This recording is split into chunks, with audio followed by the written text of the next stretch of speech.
Hi friends, good morning. ಇವತ್ತು ಮಹಾಮಾತೆ ಶ್ರೀ ಪದ್ಮಾವತಿ ಅಮ್ಮ ಸನ್ನಿಧಿ ಶ್ರೀ ಕ್ಷೇತ್ರ ಒಡಂಬೈಲು ಅಲ್ಲಿದ್ದೀವಿ. ಅಂದರೆ ಈ ದೇವಿ ತುಂಬಾ ಪವರ್ಫುಲ್ ಅಂತ ಹೇಳ್ಬೋದು. ಅಂದರೆ ಇಲ್ಲಿ ಬರೀ ಬಳೆ ಹರಕೆನೆ ಅಂತಲೂ ಕೂಡ ಹೇಳ್ಬೋದು. ಈ ತಾಯಿ ಸೀರೆ ಆಗಲಿ ಒಡವೆ ಆಗಲಿ ಯಾವುದೂ ಇಷ್ಟಪಡಲ್ಲ. ನಮಗೆ ಒಂದು ಬಳೆ ಹರಕೆ ಮಾಡ್ಕೊಂಬಂದರೆ ಸಾಕು, ನಾವು ಅಂದ್ಕೊಂಡಿದ್ದೆಲ್ಲ ಈಡೇರುತ್ತೆ ಅಂತ. ನೀವೇ ನೋಡ್ತಾ ಇದ್ದೀರಾ ಎಷ್ಟೊಂದು ಬಳೆ ಇದೆ ಅಂತ. ತಾಯಿ ಒಡಮೂಡಿರೋದು ಕೂಡ ನೋಡ್ತಾ ಇದ್ದೀರಾ. ತುಂಬ ಚೆನ್ನಾಗಿದೆ ದೇವಸ್ಥಾನ. ಪ್ಲೀಸ್ ಒಂದು ಸಲ ವಿಸಿಟ್ ಮಾಡಿ. ಈ ದೇವಸ್ಥಾನ ಬಂದು ಜೋಗ ಜಲಪಾತದಿಂದ 12 ಕಿಲೋಮೀಟ್ರ್ ದೂರದಲ್ಲಿದೆ. ಅಂದರೆ ಓನ್ ವೆಹಿಕಲಲ್ಲಿ ಹೋದರೆ ಹೋಗಿ ರಿಟರ್ನ್ ಆಗ್ಬೋದು. ಅಂದರೆ ಬಸ್ಸಿಗೆ ಹೋಗ್ತೀವಿ ಅಂತ ಅಂದರೆ ಟೈಮಿಂಗ್ಸ್ ಬಸ್ಸು, ಆ ಕಡೆ ಗೌರ್ಮೆಂಟ್ ಬಸ್ ಇಲ್ಲ, ಪ್ರೈವೇಟ್ ಬಸ್ಸು. ಹಾಗಾಗಿ ದೂರದಿಂದ ಹೋಗೋರು ಒಂದಿನ ಸ್ಟೇ ಮಾಡಿ ಬರೋದು ಉತ್ತಮ.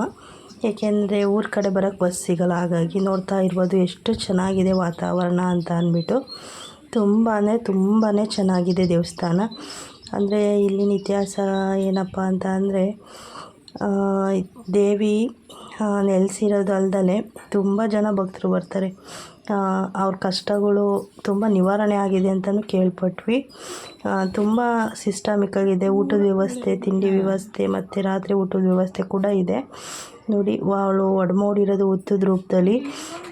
ಅವಳ ಮೇಲಿರೋ ಬಳೆಗಳು ಕೂಡ ನೋಡ್ತಾ ಇದ್ದೀವಿ. ಅದು ತುಂಬ ಹಿಂದಿನ ಕಾಲದ್ದು ಆಗಿದ್ದರಿಂದ ಹಸಿರು ಬಳೆ ಹೋಗಿ ಬ್ಲ್ಯಾಕ್ ಬಳೆ ಥರ ಕಾಣ್ತಿದೆ. ತುಂಬ ಚೆನ್ನಾಗಿದೆ. ಇಲ್ಲಿ ಬಂದು ಒಡಮೂಡಿದ್ದಾಳೆ ಅಮ್ಮ. ಎಲ್ಲರ ಇಷ್ಟಾರ್ಥಗಳನ್ನು ಈಡೇರಿಸಿದ್ದಾಳೆ. ಅದು ಅಲ್ಲದೆ ಮಕ್ಕಳು ಸಂತಾನ, ಮದುವೆ ಮತ್ತು ಬೇರೆ ನಮ್ಮ ಇಚ್ಛೆಗಳನ್ನೆಲ್ಲ ತುಂಬ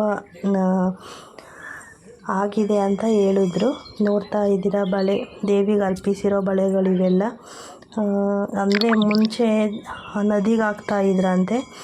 ಅಮ್ಮನ್ನ ಕೇಳಿಬಿಟ್ಟು ಇವಾಗ ಭಕ್ತಾದಿಗಳಿಗೆ ಬಳೆಗಳ್ನ ಕೊಡ್ತಾ ಇದ್ದಾರೆ. ಹಂಗೂ ತುಂಬಾ ಬಳೆಗಳಿತ್ತು. ಅಂದರೆ ಇಲ್ಲಿ ಒಂಥರ ವೈಬ್ಸ್ ತುಂಬ ಚೆನ್ನಾಗಿದೆ ಅಂತಲೇ ಹೇಳ್ಬೋದು. ಪ್ಲೀಸ್ ಒಂದು ಸಲ ವಿಸಿಟ್ ಮಾಡಿ. ಎಲ್ಲೆಲ್ಲೋ ಹೋಗಿ ನೋಡ್ತೀವಲ್ವ, ಈ ಅಮ್ಮನ್ನು ಒಂದು ಸಲ ನೋಡಿ ನಮ್ಮ ಕಷ್ಟ ಕಳ್ಕೊಳ್ಳೋಣಲ್ವ. ತುಂಬ ಚೆನ್ನಾಗಿದೆ, ನೀವು ನೋಡ್ತಾ ಇದ್ದೀರಾ. ಅದು ಅಲ್ಲದೆ ಇಲ್ಲಿನ ವಿಶೇಷತೆ ಏನಂದರೆ, ನಾಗರ ದೋಷ ಏನಾರ ಇತ್ತು ಅಂದರೆ ಪರಿಹಾರ ಮಾಡಿಕೊಡ್ತಾರೆ. ಅದು ಅಲ್ಲದೆ ನಾಗದೇವಿ 60 ಅಡಿ ಎತ್ತರ ಇದೆ. ಅದು ಸರ್ಪದ್ದು 7 ಎಡೆ ಸರ್ಪದ್ದು. ಅದಕ್ಕೆ ಸ್ವತಃ ನಮ್ಮ ಕೈಲೇ ಅಭಿಷೇಕ ಮಾಡಿಸ್ತಾರೆ. ಅದು ಒಂದು ವಿಶೇಷ ಅಂತಲೇ ಹೇಳ್ಬೋದು ಇಲ್ಲಿ. ಅದು ಅಲ್ಲದೆ ಧರ್ಮದರ್ಶಿಗಳು ಇದೇ ಥರ ಅಂತ ಹೇಳ್ತಾರೆ.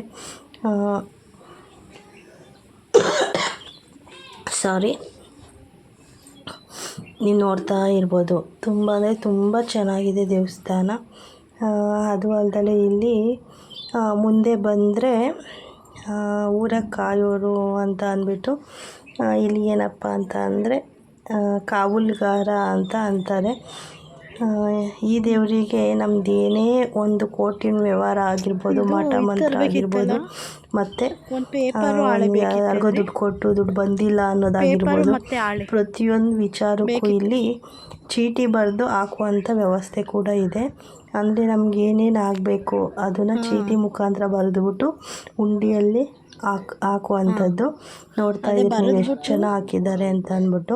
ಆಮೇಲೆ ಅದು ಅಲ್ಲದೆ ಈ ದೇವರಿಗೆ ಬಂದು ಗೂದುಗುಂಬಳಕಾಯಿ ವಿಶೇಷ ಅಂತಲೇ ಹೇಳ್ಬೋದು. ಹರಕೆ ಮಾಡ್ಕೊಂಡವರು ಗೂದುಗುಂಬಳಕಾಯಿ ಮತ್ತು ತ್ರಿಶೂಲ ಕೊಡ್ತೀವಿ ಅಂತ ಅಂದ್ಕೊಂಡ್ರೆ ನಾವು ಅಂದ್ಕೊಂಡಿರೋದೆಲ್ಲ ಆಗುತ್ತೆ ಅಂತಲೂ ಹೇಳ್ತಾರೆ.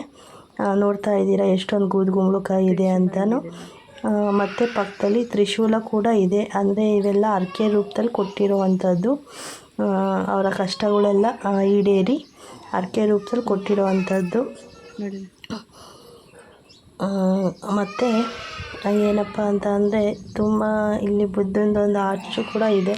ತುಂಬ ಚೆನ್ನಾಗಿದೆ. ನೀವು ಕೂಡ ಒಂದು ಸಲ ವಿಸಿಟ್ ಮಾಡಿ. ಏಕೆಂದರೆ ಜೋಗ ಫಾಲ್ಸ್ ಎಲ್ಲ ನಾವು ನೋಡೇ ಇರ್ತೀವಿ, ಹೋಗಿರ್ತೀವಿ. ಅಲ್ಲಿಂದ ಸುಮಾರು ಒಂದು 12 ಕಿಲೋಮೀಟ್ರ್ ಆಗುತ್ತೆ ಅಷ್ಟೇ. ಹಾಗಾಗಿ ಈ ದೇವ್ರದ್ದೇನೋ ಒಂದು ಪವರ್ಫುಲ್ ದೇವಿ ಅಂತಲೇ ಹೇಳ್ಬೋದು. ತುಂಬ ಜನ ಕೇಳಿದ್ವಿ, ತುಂಬ ಜನ ನಾವು ಅಂದ್ಕೊಂಡಿದ್ದಾಗಿದೆ ಅಂತಲೇ ಹೇಳಿದ್ದಾರೆ. ಇತ್ತೀಚೆಗಷ್ಟೇ ಈ ದೇವ್ರದ್ದು ಸ್ವಲ್ಪ ಜನರಿಗೆ ತಲುಪ್ತಾ ಹೋಗ್ತಿದೆ. ಪ್ಲೀಸ್ ಶೇರ್ ಮಾಡಿ, ಇದರಿಂದ ಇನ್ನೂ ಹೆಚ್ಚಿನ ಜನ ಅಲ್ಲಿ ಹೋಗಲಿ, ಅವ್ರ ಕಷ್ಟಗಳನ್ನ ಬಗೆಹರಿಸ್ಕೊಳ್ಳಿ ಅಂತ ಕೇಳ್ಕೊತೀನಿ. ಏಕೆ ಅಂತಂದರೆ ಎಲ್ಲರಿಗೂ ಕಷ್ಟ ಇದ್ದಿದ್ದೆ ಅಲ್ವಾ. ಅದರಲ್ಲೂ ಮಕ್ಕಳು ಫಲಕ್ಕಂತೂ ಎತ್ತಿದ ಕೈ ಅಂತಲೇ ಹೇಳ್ಬೋದು. ಅಂದರೆ ಈ ದೇವಿಗೆ ಮಗು ಆದಮೇಲೆ ಮಗು ತೂಕದ ಬಳೆ ಕೊಡ್ತೀವಿ ಅಂತ ಹರಕೆ ಮಾಡಿಕೊಂಡ್ರೆ ಇಲ್ಲಿ ಮಗು ಆಗುತ್ತೆ ಅಂತ ಹೇಳ್ತಾರೆ. ಆಗಿದೆ ಕೂಡ. ತುಂಬ ಜನ ನಾವು ಹೋದಾಗಲೂ ಕೊಡ್ತಾಯಿದ್ರು, ತುಲಾಭಾರ ಸೇವೆ ಆಗಿರ್ಬೋದು ಎಲ್ಲ. ಇನ್ನು ಮತ್ತು ಇಲ್ಲಿ ನೋಡ್ತಿದ್ದೀರಲ್ಲ, ಬುದ್ಧನ ಸ್ಟ್ಯಾಚು ಕೂಡ ಇದೆ. ಒಂದಿನ ಸ್ಟೇ ಮಾಡೋದ್ರಿಂದ ನಮಗೂ ವಾತಾವರಣವೂ ತುಂಬ ಚೆನ್ನಾಗಿದೆ, ಪ್ರಕೃತಿ ಮಧ್ಯೆ ಇರೋದ್ರಿಂದ. ನೋಡ್ತಾ ಇರ್ಬೋದು, ಈ ದೇವಿ ಬಂದ್ಬಿಟ್ಟು ಪದ್ಮಾವತಿ ಅಮ್ಮನವರೇ, ಶಿಲೆ ರೂಪದಲ್ಲಿರುವಂಥದ್ದು. ಮುಂಚೆ ನೋಡಿದ್ದು ಒಡಮೂಡಿರೋದು ಅಲ್ಲಿ. ಇನ್ನು ಮತ್ತು ಶಿಲೆ ರೂಪದಲ್ಲಿ ಅಲ್ಲಿ ಸ್ವಲ್ಪ ಒಂದು ಅಲ್ಲಲ್ಲೇ ಎದುರು ಬದ್ರಿಗೆ ಇದೆ ದೇವಸ್ಥಾನ, ದೂರ ಏನಿಲ್ಲ. ಇಲ್ಲಿ ಮೊಗ್ಗು ಕೂಡ ಕೇಳುವ ವ್ಯವಸ್ಥೆ ಕೂಡ ಇದೆ. ನಾವು ಏನಾರ ಕೇಳಬೇಕು ಅಂತಂದರೆ ಅಮ್ಮನವ್ರ ಹತ್ರ ಮೊಗ್ಗು ಕೂಡ ಕೇಳೋದು ಒಂದು ವಾಡಿಕೆ ಇದೆ. ಉಡಿ ತುಂಬೋದಾಗಿರ್ಬೋದು, ತುಂಬ ಚೆನ್ನಾಗಿದೆ ದೇವಸ್ಥಾನವೂ ಕೂಡ, ಆಂಬಿಯನ್ಸ್ ಕೂಡ. ನೋಡ್ತಾ ಇದ್ದೀರಲ್ಲ, ಈ ನಾಗರ ಕಲ್ಲಿಗೆ ಮುಕ್ತಿ ನಾಗ ಅಂತ. ಇಲ್ಲಿ ನಾಗರ ದೋಷ ಇದ್ದರೆ ಸ್ವತಃ ಯಾರು ನಾಗರ ದೋಷ ಇರುತ್ತೋ ಅವ್ರ ಕೈಯಿಂದನೇ ಅಭಿಷೇಕ ಎಲ್ಲ ಮಾಡಿಸಿ ದೋಷ ಪರಿಹಾರ ಮಾಡುವಂಥದ್ದು. ತುಂಬ ಚೆನ್ನಾಗಿದೆ. ಪ್ಲೀಸ್ ಒಂದು ಸಲ ವಿಸಿಟ್ ಮಾಡಿ.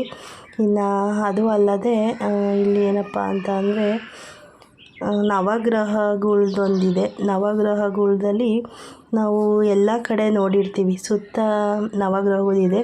ಆದರೆ ಇಲ್ಲಿನ ವಿಶೇಷ ಏನಂತ ಅಂದರೆ ಮೇಲೆ ದೇವಿ ಬಂದು ಸುತ್ತ ನವಗ್ರಹಗಳು. ಏಕೆಂದರೆ ಅಭಿಷೇಕ ಮಾಡಿದ್ರೆ ಎಲ್ಲ ದೇವ್ರಿಗೂ ನವಗ್ರಹಗಳಿಗೂ ಅಭಿಷೇಕ ಆಗುತ್ತೆ, ಆ ಥರ ಇದೆ. ಇದನ್ನು ದೇವಿನೇ ಕೂಡ ಸ್ವತಃ ಅಪ್ಪಣೆ ಹೇಳಿ ಈ ಥರ ಬೇಕು ಅಂತ ಮಾಡಿಸಿರೋದಂತೆ. ಯಾಕೆಂದರೆ ಒಂದು ದೇವರಿಗೆ ಅಭಿಷೇಕ ಮಾಡಿ ಇನ್ನೊಂದು ಅಭಿಷೇಕ ಆಗದೆ ಇರೋ ಥರ ಮೇಲೆ ಒಂದು ದೇವ್ರು ಕೊಟ್ಟು ಸುತ್ತ ಇದೆ. ಒಂದು ಸಲ ನಾವು ಅಭಿಷೇಕ ಮಾಡ್ತು ಅಂದರೆ ಎಲ್ಲ ದೇವರಿಗೂ ಅರ್ಪಿತವಾಗುತ್ತೆ, ಆ ಥರ ಇದೆ. ತುಂಬ ಚೆನ್ನಾಗಿದೆ. ಪ್ಲೀಸ್ ವಿಡಿಯೋ ಇಷ್ಟ ಆದರೆ ಲೈಕ್ ಮಾಡಿ, ಶೇರ್ ಮಾಡಿ ಮತ್ತು ಕಮೆಂಟ್ ಮಾಡಿ. ಮತ್ತು ಆದಷ್ಟು ಹೆಚ್ಚಿನಾಗಿ ಶೇರ್ ಮಾಡಿ. ಏಕೆಂದರೆ ಮಕ್ಕಳಾಗದೇ ಇರೋರು ಅಂತ ತುಂಬ ಜನ ಇರ್ತಾರೆ, ಮದುವೆ ಆಗದೇ ಇರೋರು. ಅಂಥವ್ರಿಗೂ ಕೂಡ ಒಂದು ಹೆಲ್ಪ್ ಆಗಲಿ ಅಲ್ವಾ. ತುಂಬ ಕಡೆ ಸುತ್ತಾಡಿರ್ತಾರೆ, ಎಲ್ಲೂ ಆಗಿರಲ್ಲ, ಇಲ್ಲಿಗೆ ಬಂದು ಆಗಿದೆ ಅನ್ನೋ ವಿಶೇಷವೂ ಕೂಡ ಇದೆ. Thank you for watching. Please subscribe me.